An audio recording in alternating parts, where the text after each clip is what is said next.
Bonjour et bienvenue au podcast Raviver le désir. Je suis François Renaud, sexologue et psychothérapeute, créateur du programme Raviver le désir. Aujourd'hui, on va parler de la différence entre trouver son partenaire désagréable dans ses agissements versus blessant. Parce que la différence entre ces deux choses-là font quand même une différence dans comment on va gérer la situation quand on se sent heurté, en fait, par des comportements, des agissements, des paroles que l'autre peut dire. Comme d'habitude, vous pouvez nous contacter à info@lesexologue.ca pour vos commentaires, vos suggestions ou toutes sortes de questions que vous pouvez avoir qu'on pourrait répondre sur le podcast. Vous pouvez aussi aller sur notre site internet lesexologue.ca pour avoir une panoplie d'informations sur notre blog, nos programmes, nos vidéos et nos différentes parutions médiatiques qu'on peut avoir, ainsi que accès à notre podcast Raviver le désir. Donc, le sujet d'aujourd'hui a été en fait teinté par des séances que j'ai eues dernièrement sur le sujet avec certains de mes couples qui, justement, peuvent avoir tendance à réagir par un sentiment de blessure quand leurs partenaires peuvent avoir un comportement. Puis, on a fait ressortir dans différentes situations avec ces couples-là la distinction entre est-ce que votre partenaire il est vraiment blessant à ce moment-là ou vous vous sentez blessé puis le comportement était peut-être désagréable, ou au contraire, vous vous sentez blessé, mais que le comportement en soi n'était pas blessant ou même désagréable. Et donc, la façon qu'on va réagir face à certaines de ces situations-là et notre réaction émotive et où on va mettre la responsabilité par rapport à une situation donnée est quand même primordiale. Et c'est souvent un conflit qui revient souvent où un partenaire agit d'une quelconque façon. L'autre partenaire se sent blessé et exige qu'il y ait une forme de pardon ou de réparation par rapport au comportement. Et l'autre partenaire soit justifie, dit que ce n'était pas son intention, refuse de s'excuser, s'excuse très rapidement quand peut-être qu'ils n'ont pas nécessairement de responsabilité à prendre dans la situation. Donc, regardons justement la distinction entre les deux. Parfois, notre partenaire peut avoir un comportement désagréable comme se sent un peu irrité, passe un commentaire peut-être passif-agressif pour illustrer un point ou parler d'une insatisfaction qu'ils ne peuvent pas parler autrement que par, ou ne savent pas comment dire les choses d'une autre façon peut-être plus constructive. Et là, ça nous fait un petit quelque chose, ça nous fait un petit pincement, on ne trouve pas ça agréable. Donc, le comportement n'est pas nécessairement en soi dans le but de blesser, mais peut-être de soulever en fait une irritation ou d'exprimer une irritation qui parfois a rapport avec le partenaire ou parfois n'a tout simplement pas rapport avec le partenaire. Ces gens-là sont peut-être juste impatients cette journée-là, un peu plus émotifs, à fleur de peau, puis se sont sentis dérangés et ils répondent peut-être de façon sec, bête, court, peut avoir l'air de bouder, mais juste un peu peut-être dans leur bulle. Et l'autre personne va se sentir abandonnée, pas important, indésiré à ce moment-là, n'aimera pas le ton de voix, va se sentir rabaissé, dévalorisé par la manière que l'autre parle. Et cette personne-là va vivre une émotion qui est désagréable et parfois peut être ressentie comme blessante. Mais ce n'est pas parce que quelqu'un a une attitude qui n'est pas le fun à recevoir que c'est nécessairement blessant. Donc oui, ça peut être heurtant, ça peut être difficile à recevoir, mais de là à immédiatement tomber dans « tu m'as blessé », et que ton intention était mauvaise, c'est là qu'il ne faut pas sauter nécessairement aux conclusions. Et on a tendance à plus fortement réagir quand on se sent blessé que quand on trouve quelque chose de désagréable. Et quand on est capable de tempérer et aussi de faire la part des choses, on est capable d'avoir un discours aussi qui est typiquement plus constructif. Donc, si je me sens blessé, ce qui est souvent en fait triggeré chez l'autre, c'est de vouloir en fait soit attaquer dans la vengeance l'autre personne aussi avec ses propres insultes ou ses propres attaques, sa propre façon de dévaloriser l'autre, ou la personne va exiger en fait qu'on répare la situation par une forme de responsabilité, de pardon. Et parfois, effectivement, c'est nécessaire de faire ça, mais quand on n'est pas nécessairement responsable, en fait, de l'émotion que l'autre a vécue, parfois qui était blessante parce que ça parle de son propre vécu, sa propre interprétation de la situation, prendre responsabilité de façon répétée pour quelque chose qui ne nous appartient pas peut être aussi détrimental pour la relation. Parce que à long terme, on peut devenir un peu irrité finalement que notre partenaire réagisse aussi fortement parfois à un état émotif que nous on a, qui n'a rien à voir avec eux, ou que la personne prend très personnel certaines choses quand on essaie peut-être de nommer une insatisfaction qui peut être blessante. Parce que parfois, je peux nommer des choses de manière constructive, mais qui ne sont pas intéressantes à entendre et on va les percevoir comme étant blessantes. Donc, par exemple, je peux nommer à mon partenaire, suite à l'avoir embrassé, de dire « Tu as comme une mauvaise haleine, c'était pas agréable en fait de s'embrasser. Est-ce que tu pourrais aller te brosser les dents ou etc. » Ce qui peut être perçu par certaines personnes comme étant blessant comme commentaire, car en réalité, c'est quelqu'un qui fait juste mettre une limite pour son propre confort et maintenir une satisfaction dans les échanges pour s'embrasser. Si la personne le fait de façon blessante, « Wesh, tu pues bien non de la gueule », ça, c'est pas la même chose que de simplement dire en mettant une limite claire. Hey, c'est pas agréable, on s'est embrassé, puis ton haleine sent, c'est pas le fun pour moi. Donc, si je perçois cette façon-là plus constructive comme étant blessante, bien, il y a quelque chose là-dedans qui m'appartient. Je dois moi-même gérer cette émotion-là de ne pas être capable de recevoir une limite, une critique par rapport à ma personne, qui est certes un peu désagréable à recevoir, je l'admets. C'est pas le fun de se faire dire dans n'importe quelle circonstance, ta bouche a pu.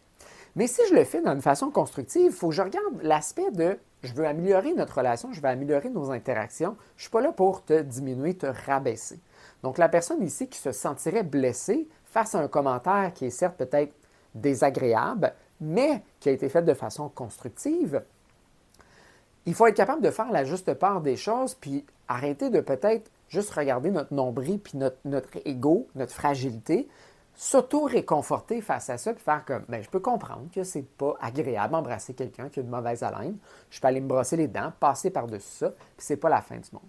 Mais quelqu'un qui est fragile, justement, puis qui est insécure, qui va vivre ça comme un rejet de la part de l'autre, d'un commentaire dévalorisant quand ça n'a pas été fait de cette façon-là et que ce n'était pas non plus l'intention, a un travail à faire, justement, sur sa capacité de s'auto-réguler face à la critique. Si, par exemple, l'autre personne, peut-être, ne l'a pas fait de façon blessante et pour rabaisser, mais l'a fait peut-être de façon désagréable, je peux certainement adresser la partie désagréable. Hey, je comprends que c'est peut-être pas le fun de sentir ma mauvaise haleine, mais ça serait le fun aussi que tu me le dises d'une autre façon, que ça soit comme moins heurtant pour moi aussi. Donc, j'adresse effectivement la demande ou la requête que l'autre est en train d'avoir, mais j'adresse aussi le fait que la manière que ça a été exprimé, c'était pas vraiment le fun.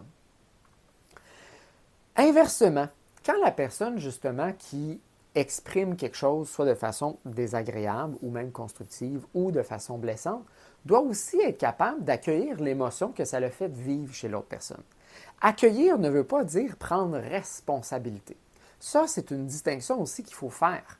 Est-ce que mon partenaire vit une émotion en ce moment, puis souvent, ce que les gens vont faire, c'est vouloir justifier leur comportement. Mais ce n'était pas mon intention, tu ne devrais pas te sentir blessé.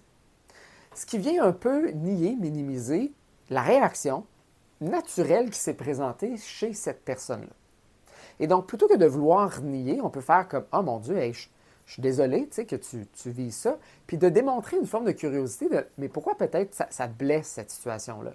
Est-ce que tu as senti que je tentais de te dévaloriser par mon propos, mon commentaire? » Et donc, je ne prends pas nécessairement immédiatement responsabilité, mais je démontre une considération de ton émotion. Je ne me mets pas tout de suite à me justifier par rapport à mon intention parce que peut-être que la manière que je l'ai faite, ce n'était pas agréable, puis je dois peut-être reconnaître que je l'ai faite de façon désagréable. Peut-être que mon intention n'était pas si bienveillante que ça. J'étais un peu irrité, puis j'ai voulu peut-être un peu de piner dans mon commentaire parce que moi, peut-être que je me sentais moi-même blessé et j'ai blessé en retour, mais que ce n'était pas encore clair pour moi encore qu'est-ce qui méritait, mais j'ai juste lancé un petit jab à l'autre. Donc, avant de vouloir nier, justifier ou d'éteindre en fait la détresse, la souffrance de l'autre personne, on veut en fait juste porter attention à « OK, mais qu'est-ce qui se passe pour toi? Et le simple fait que tu considères la situation, puis que tu prends le temps de réflexion de voir, ben OK, est-ce que ça t'appartient? Est-ce que ça se peut que tu étais désagréable? Est-ce que ça se peut que ton commentaire était constructif, mais j'ai juste pas aimé ça? Le simple fait que je me sens entendu par rapport à ça, puis que tu ne te mets pas sur la défensive ou que tu ne tentes pas d'effacer, estomper mon vécu à moi, j'ai une plus grande probabilité que je vais mieux réagir face à ça. Ce qui ne garantit pas nécessairement que l'autre n'acceptera pas, va accepter que vous ne prenez pas la responsabilité ou que vous ne demandez pas excuse ou que vous excusez pas par rapport à ça. Souvent, une personne blessée veut en fait que l'autre prenne la responsabilité. Et souvent, quand on est blessé, on a de la misère à prendre cette propre responsabilité-là. Et donc, quand on a un couple qui travaille à reconnaître ses propres blessures, ne pas demander ou exiger immédiatement un pardon ou une excuse en fait de l'autre personne, prends le temps vraiment de regarder la situation, tente de présenter la situation de façon aussi constructive. Parce que ce n'est pas parce que je suis blessé ou que je me sens blessé ou que l'autre m'a blessé que je peux riposter de la même façon. Au contraire, je ne veux pas rentrer dans cet état-là combatif. Je veux, moi, créer quelque chose de collaboratif et comprendre pourquoi l'autre peut-être agit de cette façon-là, blessante ou désagréable, ou peut-être que j'ai à réinterpréter puis dire hey, c'était pas le fun de l'entendre, ce commentaire-là, ou ce comportement-là, je n'ai pas aimé, mais peut-être que si je prends le temps de comprendre puis de saisir qu'est-ce qui s'est dit, peut-être que je réalise que c'était peut-être plus constructif que qu'est-ce que je l'imaginais. Mais parce que moi, j'ai vécu quelque chose de négatif par rapport à ça, mais peut-être que mon interprétation aussi va être bousillée par l'intention réelle et la manière que l'autre le fait. Puis chose qu'on a réalisée à travers les études, c'est qu'on est très, très, très perceptible au moindre petit changement, en fait, corporel, du ton de voix, d'expression faciale chez l'autre personne. C'est ce qu'on appelle, en fait, du mind mapping. Puis chez les partenaires, quand ça fait longtemps qu'on est ensemble, on devient hyper sensible par rapport à ça. Et si notre propre état à nous est déjà dans une forme de sensibilité parce que nous, on n'a pas passé une belle journée ou on vit déjà une frustration par rapport à quelque chose, on est plus apte à reconnaître une intention mauvaise ou désagréable chez l'autre personne, même quand ce ne l'est pas. Et c'est plus facile rentrer dans un état combatif que de rentrer dans un état collaboratif. Parce que, un, ça nécessite plus de maturité être collaborant avec son partenaire, d'être capable d'être calme, posé, quand on vit des émotions qui sont quand même parfois bouleversantes, versus être combatif quand c'est souvent la réponse initiale qu'on va avoir et sur laquelle on veut réagir immédiatement. Donc, posez-vous la question, est-ce que ça arrive souvent que vous vous sentez blessé par votre partenaire? Qu'est-ce qui vous donne l'impression ou qui sont les indices que votre partenaire est mal intentionné? Est-ce que vous avez des fois de la difficulté à faire la distinction entre quelqu'un qui est blessant, quelqu'un qui est désagréable et quelqu'un qui est constructif dans la manière d'apporter les choses? Est-ce que vous sentez que votre partenaire nie souvent ou tente d'atténuer vos émotions désagréables rapidement, qui ont de la difficulté aussi à prendre responsabilité? Est-ce que l'autre tente régulièrement de nier aussi qu'ils sont blessants dans leurs propos, qu'ils ne veulent pas prendre de responsabilité par rapport à ça? Inversement, si vous êtes dans l'autre situation, est-ce que vous vous retrouvez dans une relation où on vous met beaucoup de responsabilités que vous sentez que vous n'avez pas?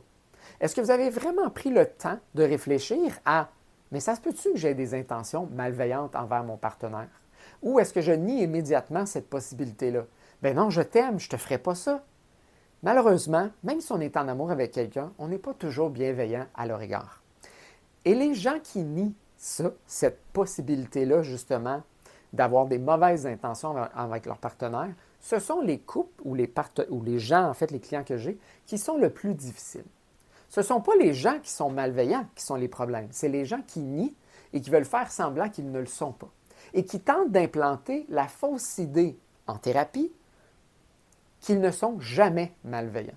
Mais la réalité est que, malgré que ça ne devrait pas faire majoritairement partie d'une relation, on est parfois, à certains moments, malveillant à l'égard de l'autre. Et donc, c'est important de pouvoir le reconnaître. Peut-être aussi que vous sentez que malgré vos tentatives de nommer des choses qui sont parfois désagréables pour l'autre, l'autre le prend souvent comme étant blessant. Vous êtes pris avec un partenaire, en fait, qui nomme souvent être blessé par vos propos, quand en réalité, vous ne l'êtes pas. Puis c'est important à ce moment-là de être, comme je disais, à l'écoute et considérant, mais ne pas non plus tomber dans la trappe de vouloir toujours rapidement, en fait, s'excuser. C'est important, effectivement, d'être intègre, d'avoir de l'humilité, de reconnaître quand on est responsable d'une émotion de l'autre personne. Mais avec le temps, si on est tout le temps en train de provoquer des émotions chez l'autre, qu'on ne trouve pas tout le temps justifiées, il y a une certaine amertume ou un ressentiment qui peut revenir de ça. Et un moment donné, en fait, on ne voudra juste plus rien reconnaître. Donc, c'est important d'avoir un bon équilibre et de reconnaître quand on est responsable de quelque chose, prendre le temps de considérer si on est, de vraiment se confronter soi-même si on peut être responsable dans la manière qu'on a livré le message et de s'en excuser, mais aussi d'être capable de se tenir aussi debout face à bien, je n'ai pas à m'excuser quand je ne suis pas nécessairement responsable d'une blessure ou d'une émotion que l'autre peut avoir, ce qui ne veut pas dire que je ne peux pas nécessairement l'accueillir, tenter de comprendre avec l'autre qu'est-ce qui se passe. Donc, tentez d'évaluer dans quelle situation peut-être vous avez plus de difficultés, dans laquelle vous vous trouvez le plus souvent, et quel est l'impact justement sur votre relation, la perception que vous avez aussi de l'un et de l'autre. Est-ce que vous trouvez l'autre peut-être trop sensible, puis que là, ça commence à vous énerver? Est-ce que vous trouvez l'autre, au contraire, peu sensible, peu empathique à votre situation, insensible même par rapport aux propos qu'ils peuvent avoir et ne prend pas le temps de, justement de se responsabiliser par rapport à ça? Parce que tout ça, en fait, va nécessairement aussi jouer sur l'attraction, le désir sexuel que vous allez avoir envers l'autre. Si vous sentez effectivement que vous n'êtes pas considéré ou qu'on vous blâme trop pour quelque chose, que l'autre ne prend pas vraiment responsabilité de ses blessures ou de ses actions, eh bien, c'est sûr que c'est plus difficile de se sentir proche l'un de l'autre dans ces circonstances-là. Donc, je vous souhaite de réfléchir à ça et on se reparlera bientôt au prochain podcast avec un autre sujet fort intéressant. Comme d'habitude, vous pouvez nous écrire à info@lesexologue.ca ou aller sur notre site, lesexologue.ca. On a une panoplie de ressources ainsi que des professionnels qui sont prêts à offrir leurs services pour les couples, les polycules et les individus avec des difficultés relationnelles et sexuelles. À la prochaine!